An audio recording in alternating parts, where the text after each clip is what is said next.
welcome back to ADV HQ. Episode number 1, and got some big news by the looks of it, eh?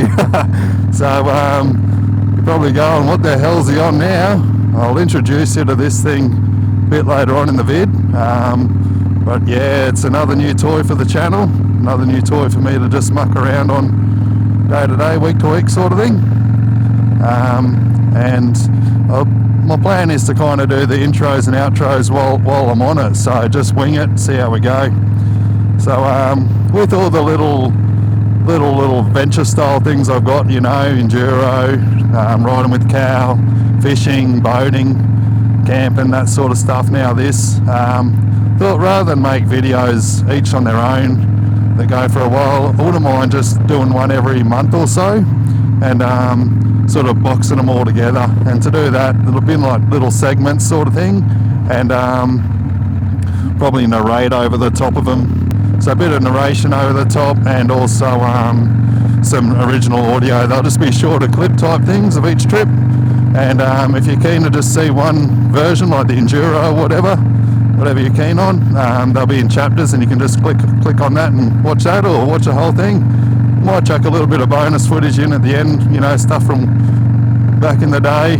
So yeah, hope you enjoy the new sort of format, and we'll just keep cruising and see you later on.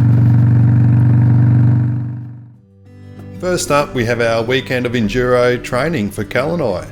I received an invite from Jordo, who's president or vice president of the Hinterland Enduro Junior Development Club, to join up and take advantage of an awesome training weekend to learn some basics. This was just too good of an opportunity to refuse, especially for Cal to learn some proper basics, and just couldn't turn it down. There were also 6 local riders who were being trained to be coaches for that weekend as well, including Jordo from Chaos Adventures and Daryl from Making Tracks. They've also got YouTube channels, so have a look there. The training company was Pro Art Professional Off-Road Coaching, and Lyndon and Angela are awesome. Straight off the bat, we were being taught by the 6 apprentices skills such as clutch control on a hill. So you weren't allowed to touch the brakes at all. So you have to go up the hill a bit, hold the clutch only, keep it there, then roll back, take off again, all the while not touching any brakes. From there we went on to some drag races to work on braking within a small box section. Goal there was to get a quick start without raising your front, and then not locking up your rear when you're stopping. Good fun. Cal and I got a couple of races against each other. Next we went on to balance and foot peg control, trying to ride as slow as possible, navigate markers using body weight on the pegs, and then coming in and trying to balance as we stop. We then learned some basic cornering techniques, where the focus was to come in pretty hot, shift your body weight into the braking position, then as you enter the turn you go from the brake position, moving up to the front of the tank, inside leg out, outside up and elbow up and out, and then roll on the throttle smoothly out of the corner. Sounds relatively straightforward, but certainly a skill that Cal and I will try and work on. Corners, we stated earlier, there's corners are broken down to 3 things. There's exiting the corner, there's travelling in the corner, and there's coming into the corner.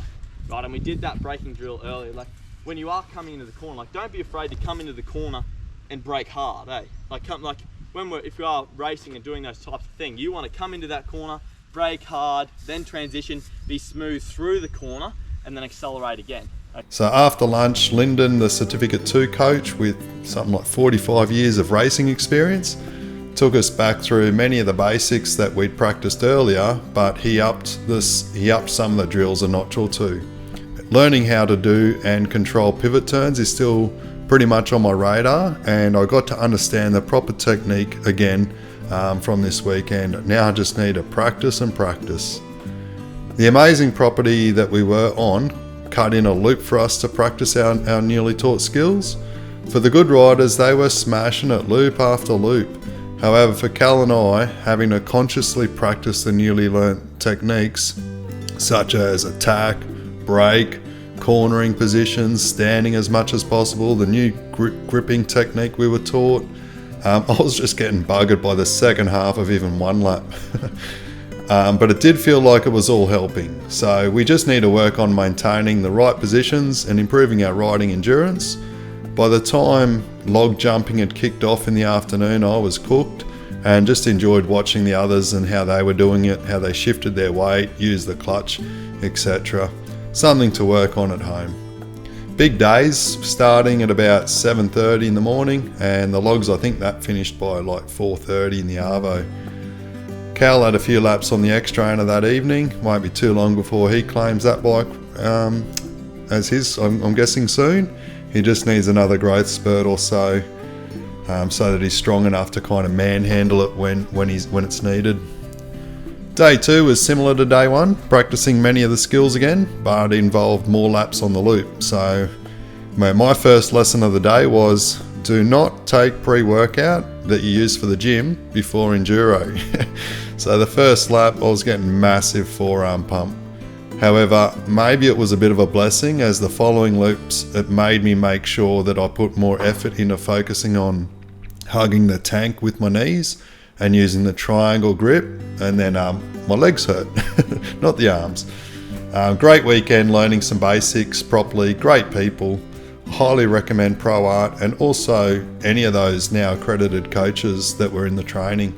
The main goal from this was that Cal learns the proper techniques before he hits that testosterone raging, I can conquer the world mentality, so that when he does get faster and more confident, hopefully he's safer at the same time.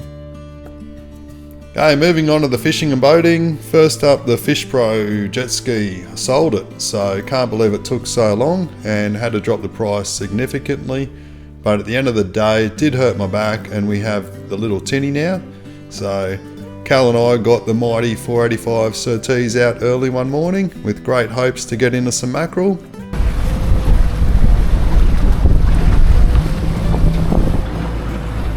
How'd we go on the troll, man? Horrible. So we headed out further, trolled a deep diver lure, no luck. There were already a number of boats on or around our spot of choice, but we managed to spot lock on a bit of structure and tried. Didn't have much luck with our pillies and casting slugs, so we got some liveys, and as we were bringing the liveys up, we were getting hit, so thought, you beauty, threw a livey out, nothing. Then we hooked and boated a small schoolie on the bait jig. I had a couple of good hits, lost something big, didn't feel mackerel, and Callan just enjoyed catching and releasing liveys to keep himself engaged. We got back to the ramp at decent time.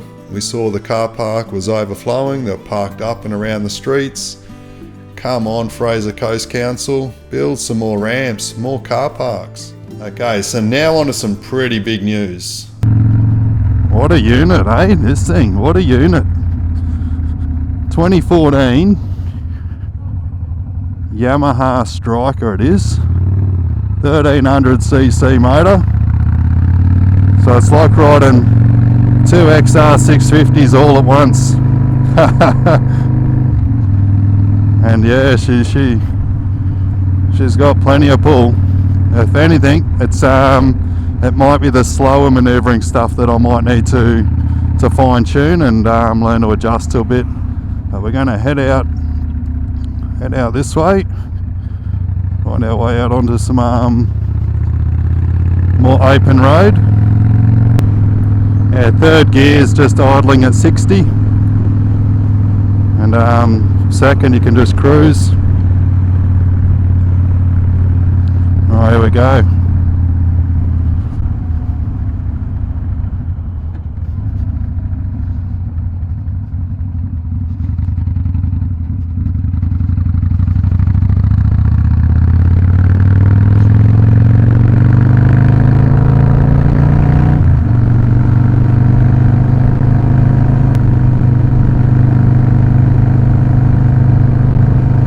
So 80's feeling pretty smooth.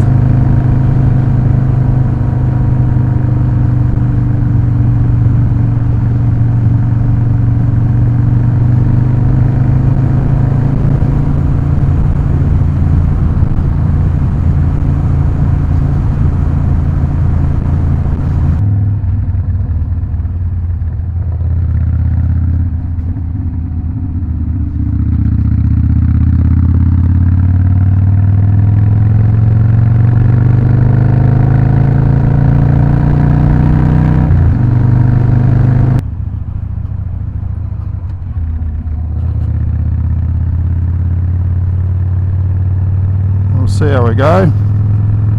Bit of turning practice.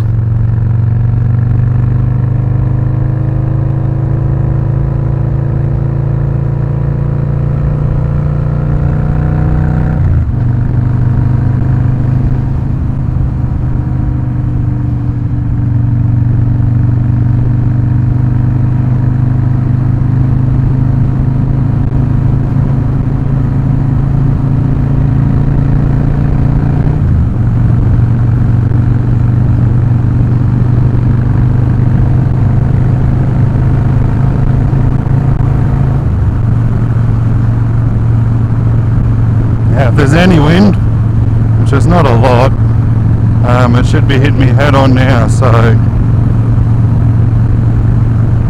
this bike just feels planted though. It's nice and low, planted. Suspension's a little bit harsh, but you don't want it wallowing around in that either, hey, so just got to get used to it, I guess. Feels pretty bloody good. I'm a little bit tense and nervous, so I'll loosen up over time, I'm sure. Just practice. That's what I said on the V-Strom, but look, I don't know. I'm just thinking this thing feels a little bit more natural at this speed than that. So, we'll see. This episode's mod spotlight goes to Jordo's Steg Pegz. After the training weekend and knowing just how much energy I'm zapping by not standing correctly and gripping the bars too much, I asked Jordo if he'd make me up a set of Steg Pegz. A bit of his specialty. He obliged, knowing they would be useful for the stage I'm at for the RR. We got to test the Steg Pegz at the mud trials and a bit of cornering practice. And I can say that the Steg Pegz, they're awesome. They're not in your way at all, but if you want them, they're there for a bit of a rest. So at this stage, I'm really happy with them. See how we go with some proper rides. Thanks, Jordo.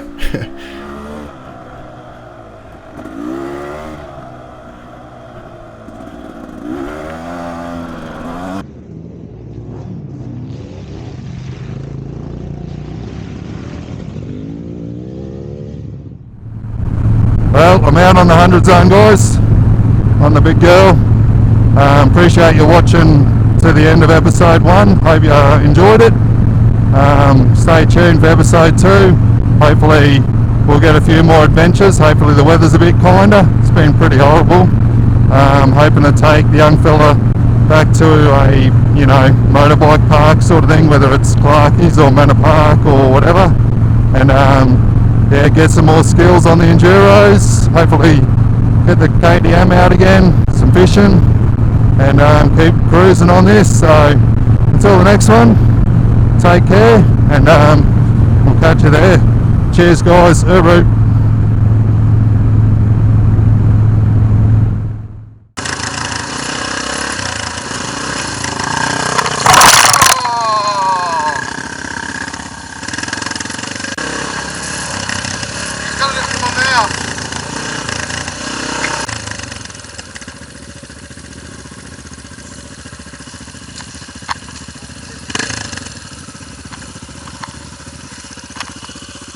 Look what Jason's done.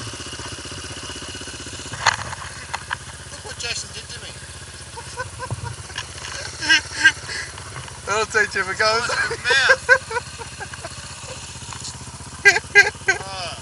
Sorry, dude. Alright.